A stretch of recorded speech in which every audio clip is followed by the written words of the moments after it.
where we left it last was we had looked at Matt Pfeiffer's dynamic oscillator, and we built a user interface inside the cookbook for his dynamic oscillator.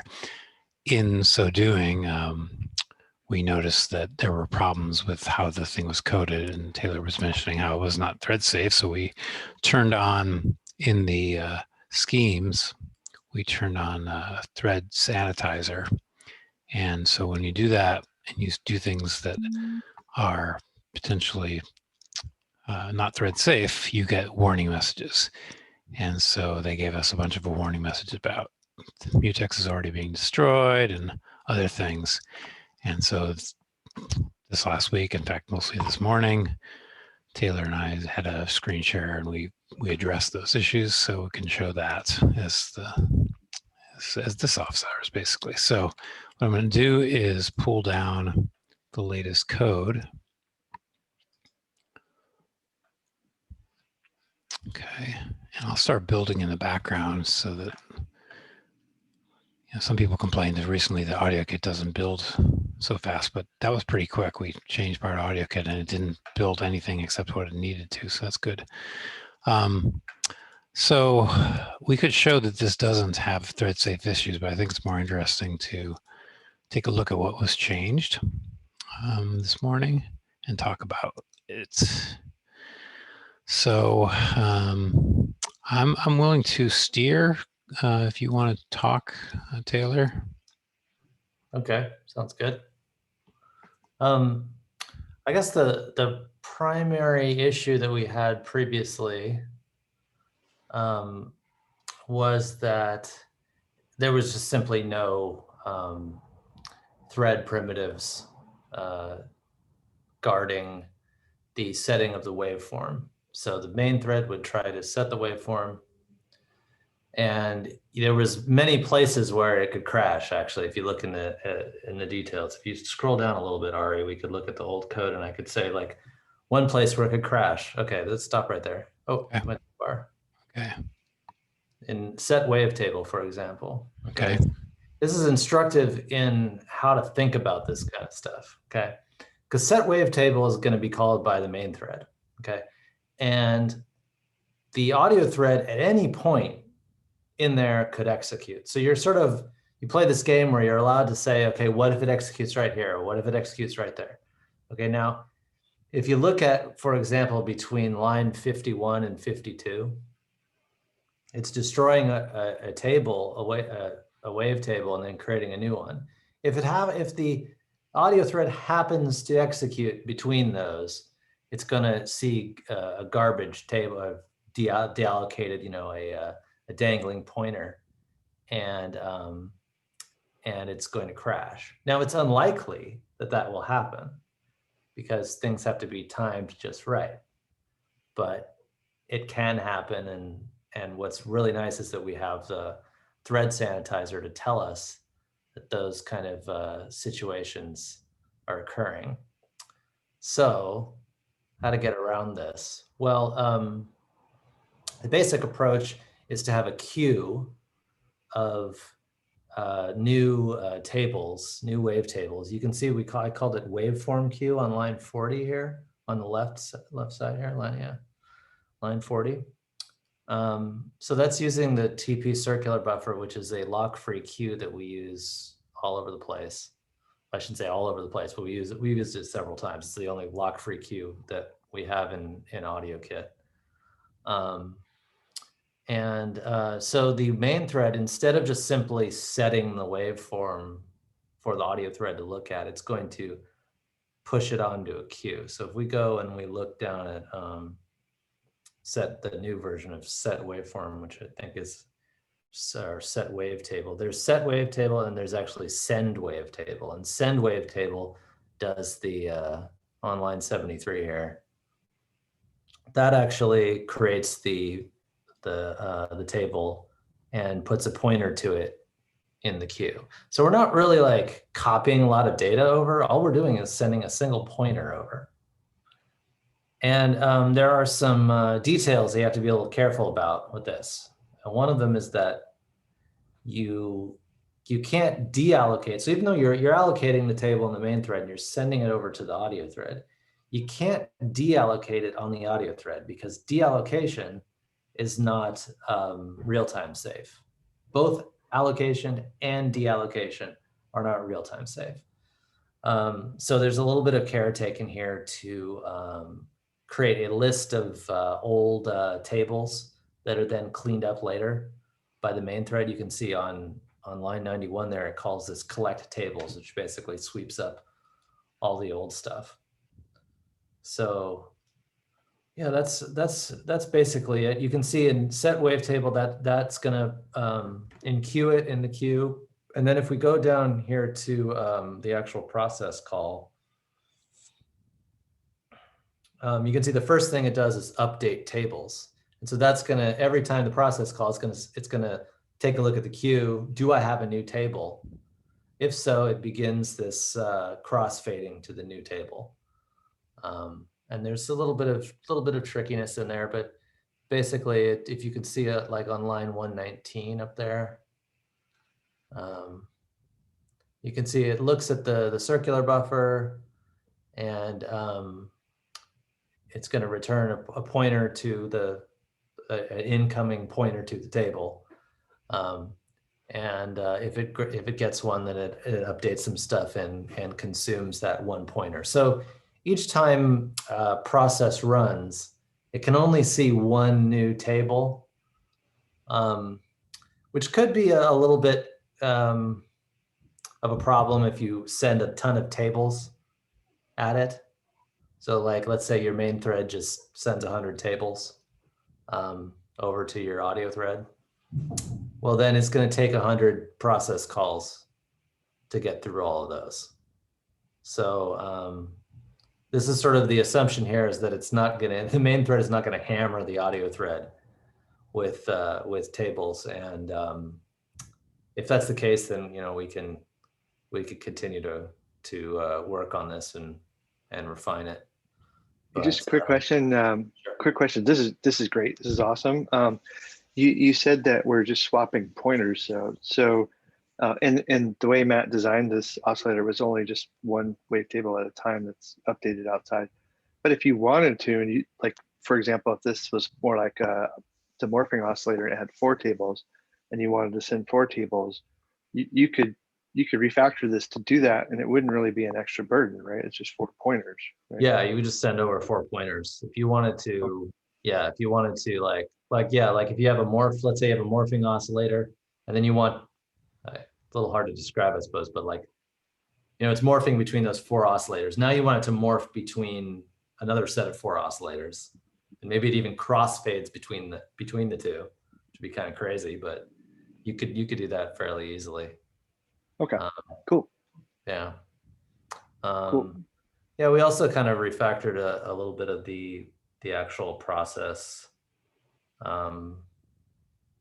call down here. And then we tried to simplify and minimize the state. We've found that this class had a little more state than it needed to have. So things like I'll just show what the state was here. It was things like is set up, is swapped, is fading. So those things were not really all that necessary once things were done this way. Yeah, because you just have this one crossfade coefficient, and if that's 1, then you're done with your crossfade. And then I think is setup is just as simple as whether you have one of these sound pipe pointers. Okay. There on line 65. So we were able to simplify that a little bit. Yeah, so hopefully it'll be good. Well, Matt's snowboarding right now, so he's going to watch this later. But one thing I want to suggest to him is that he includes a new parameter here that is the speed of the crossfade. So right now it is a constant that we moved directly into the process code, but there's no reason why it couldn't be a parameter, so you could set the speed of how quickly this goes from 0 to 1 to do the crossfade. This is pretty fast at 5/100ths of a second, or 5,000ths of a second. I have a question. Taylor, like when you're explaining all this, you clearly have an idea of like which threads, like what functions are being called on. Like process is clearly the audio thread, but update wavetables could be the main thread. Like, do you guys have conventions for kind of, calling that out for folks reading the code for the first time, so they're clear, like, oh, I expect this, like, or do you just expect that folks will pick that up as they get familiar with the code? Ari, do you want to answer that, or should I? You can go ahead. Well, I think the one thing that you have to know is just that the process call is the entry point for the audio thread, and there's nothing else. The audio thread, as far as I know, shouldn't be calling anything else. It should only be calling the process call.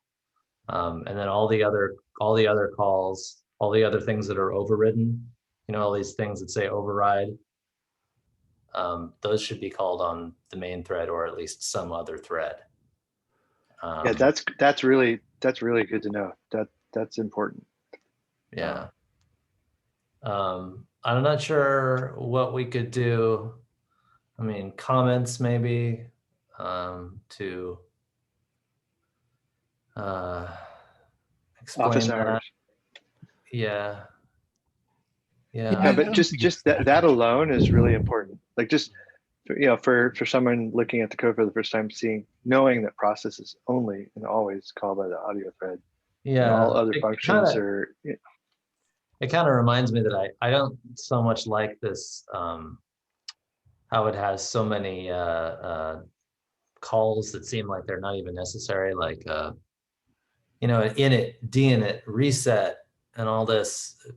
When you typically write C++, you kind of want everything to be like set up in the constructor and then torn down in the destructor. But in this case, it's kind of like it has to first the constructors run, and then init has to also be run, and then it's in a valid state. You kind of want things as soon as they're constructed, they're in a valid state and ready to go.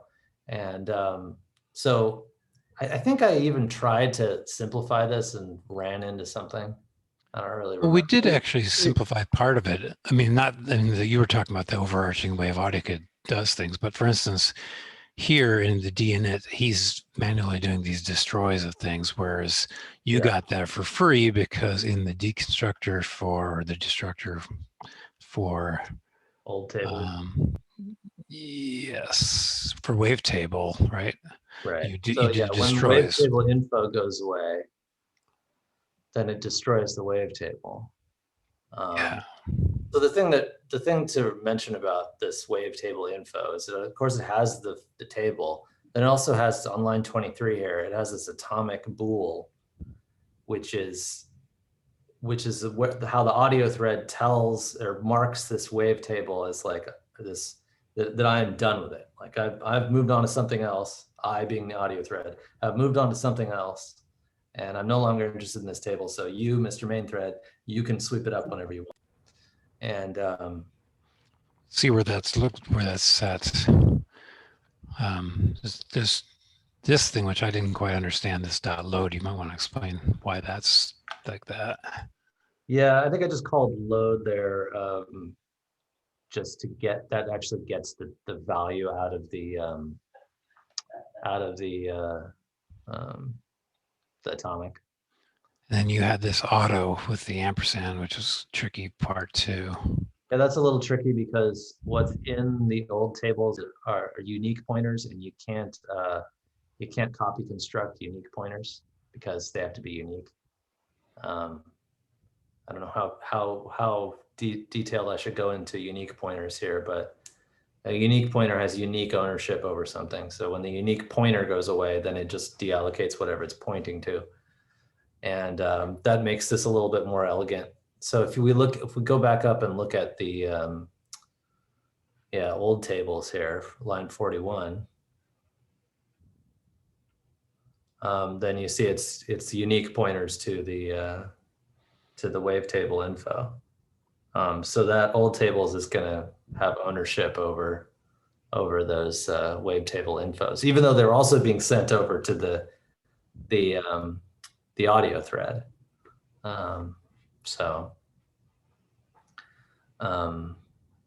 Yeah, so collect tables, but it's going to remove all the ones that are done, that the audio thread has decided it no longer needs. Let's look at where that's called. Yeah, so collect, it's called when it does, whenever you set a new wavetable, it tries to go and collect. Now you may end up in a situation where, let's say you got one running and now you set a new one, and it's probably not going to collect it immediately. It's probably not until you set it yet again that it's actually going to collect it, because the audio thread's not going to be so fast in marking it done, right? Because it has to wait for the audio thread to come along the next time it's called. So you may have one hanging around, but the assumption here is they're not very big, and that they're going to get swept up when at the end, ultimately, they have to, because old tables will be destroyed when this whole thing is destroyed. And so then they'll get deallocated. So it can't have a memory leak. So yeah, so update tables is called every process iteration.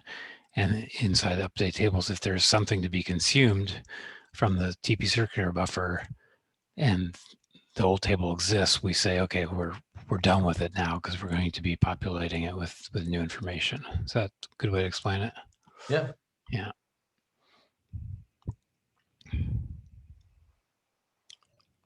So yeah, this is, we went from something that didn't work so well, had some bugs, actually probably being the best thing to look at while creating your own custom state changing accessors or methods into DSP, because it uses the TP circular buffer. It has a queue, has some unique pointers. So it's got a bunch of topics that we probably all should become more familiar with and be able to use for our own custom DSP.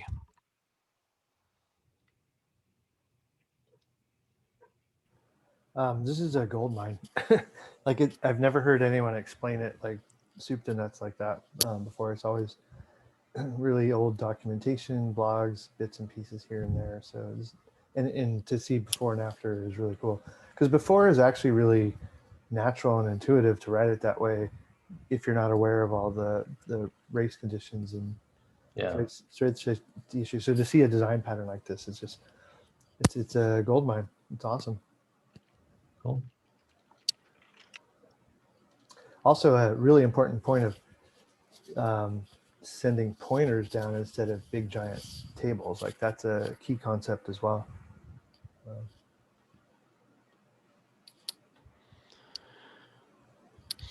Cool.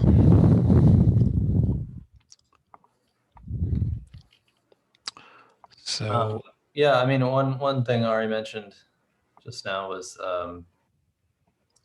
or just slacked me about it, was that you can, in some cases, you can get away with not even having a whole queue. So let's say you didn't want to do any crossfading. And then there's some cases in which you might just want to update something, right? What you can do is just have a single atomic pointer, and your main thread goes and sets the new, so it's like the next waveform, let's say, and your main thread is just going to go set that. And the only trick that you have to do is when you are collecting the old ones, the old tables, the first one that is marked done, and everything older than that, even if it's not done, has to be deallocated. That's the trick there, because the problem is when you're only setting one thing, so you could set it like 5 times. The main thread could go set it like, some number of times. Okay, and the audio thread is only going to see one of those. The rest of them, they're never going to be marked done, because the audio thread's the only one that's going to mark it done.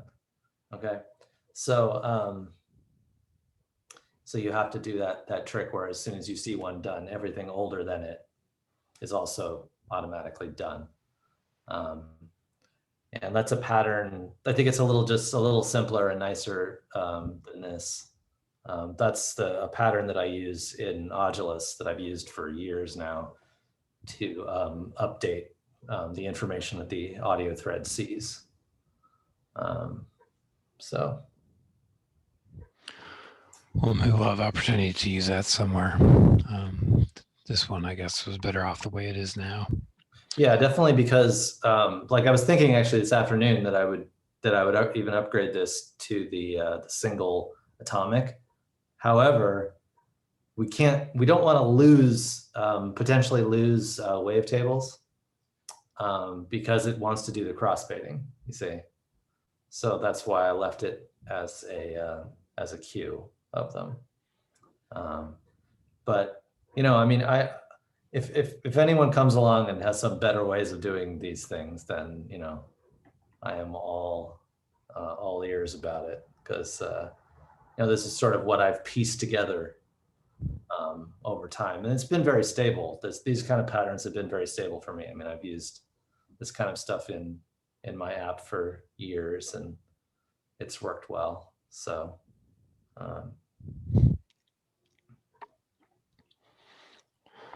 Cool.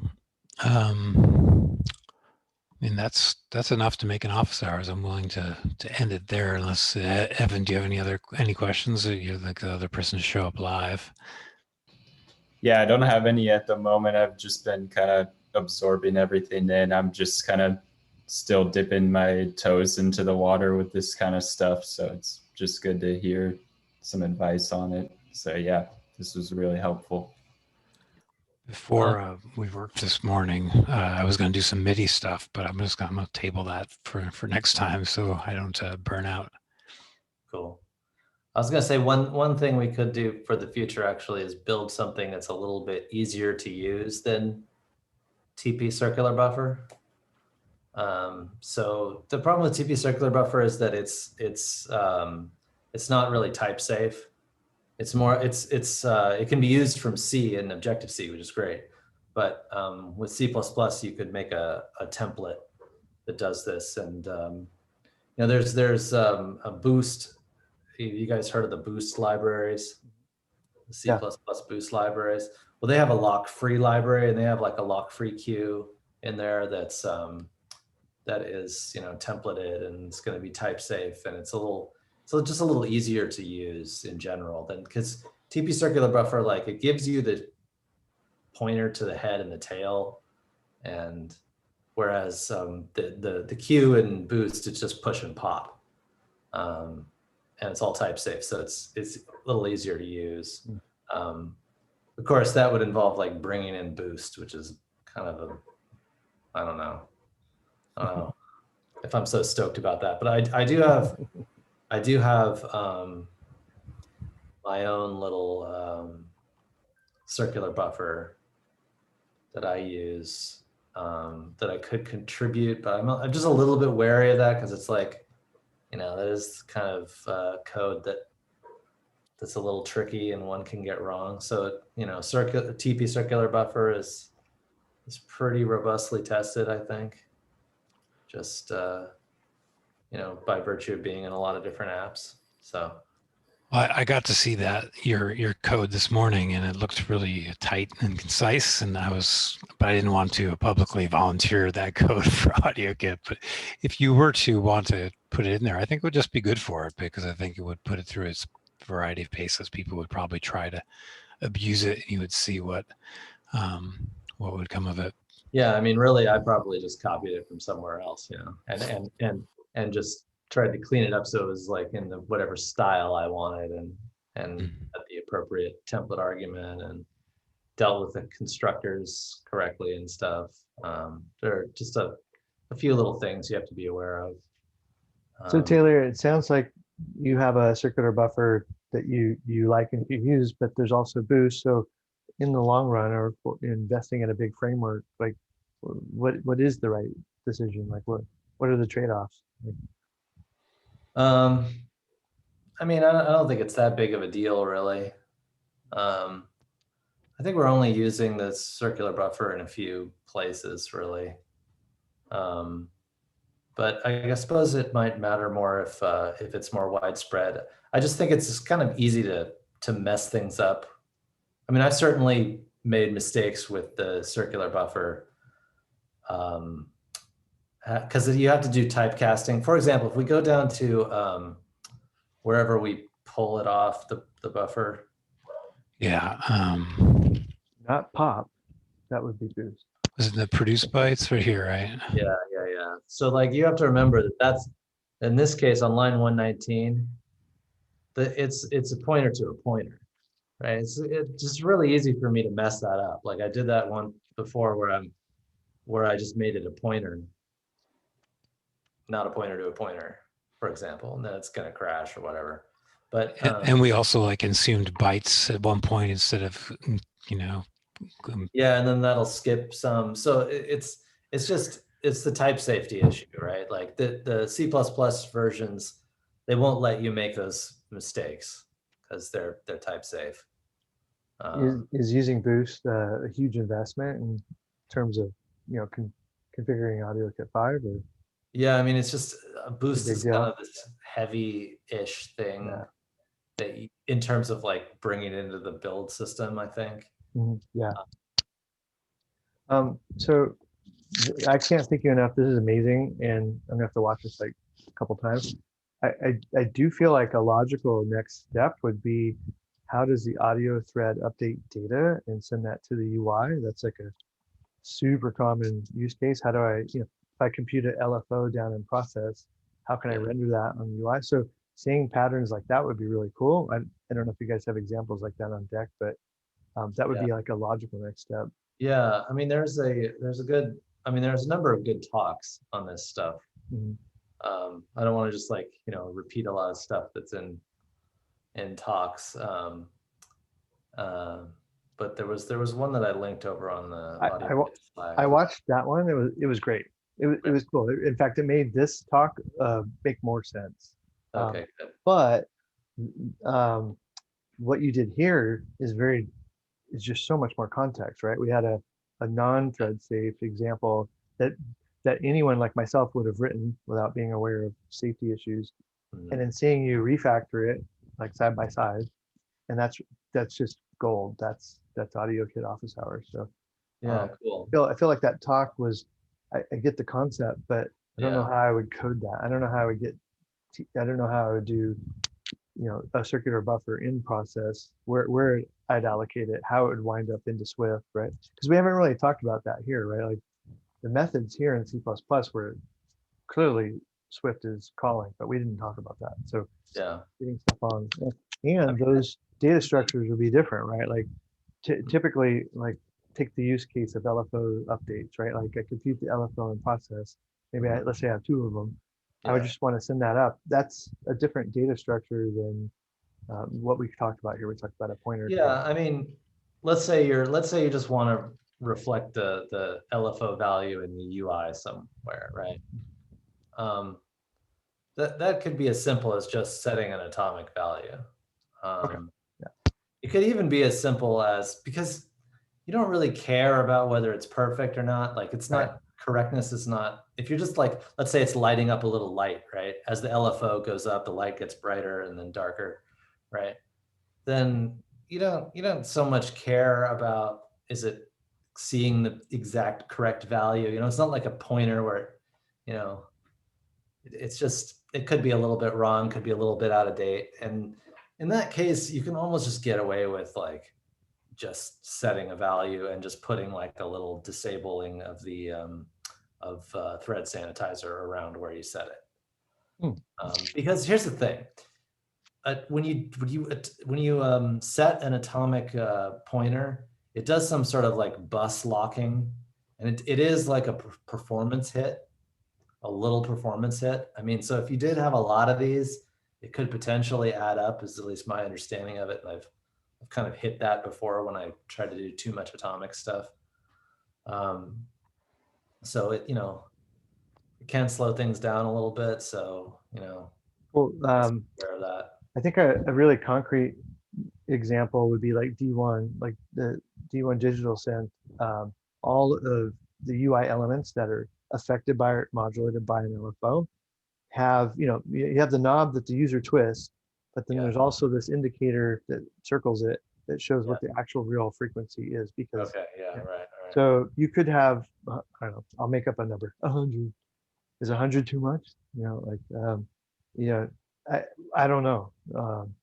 So knowing if just simple atomic properties is enough, like could be an easy solution, but if you know like, oh, well, 100 is too much, you have to do something else. That could be good to know too. Yeah, I think I missed a little bit of what you were saying there, but Oh, but I think it sounds like it's similar to my little light example, where it's okay if it's not quite perfect because it's like, it's what the user sees. And what if you had 100 lights? Is that too much? I don't really know. I would do it and then profile it.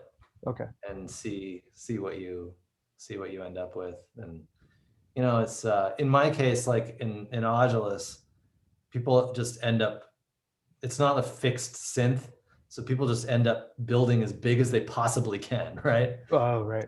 They keep adding more and more modules until the iPad starts to stutter. So I have to be careful about this kind of stuff. But in another synth where you really have an idea of what the total performance that you need is, then it might be a lot easier. Yeah, it's good to know that like simple atomic properties is a good way of communicating.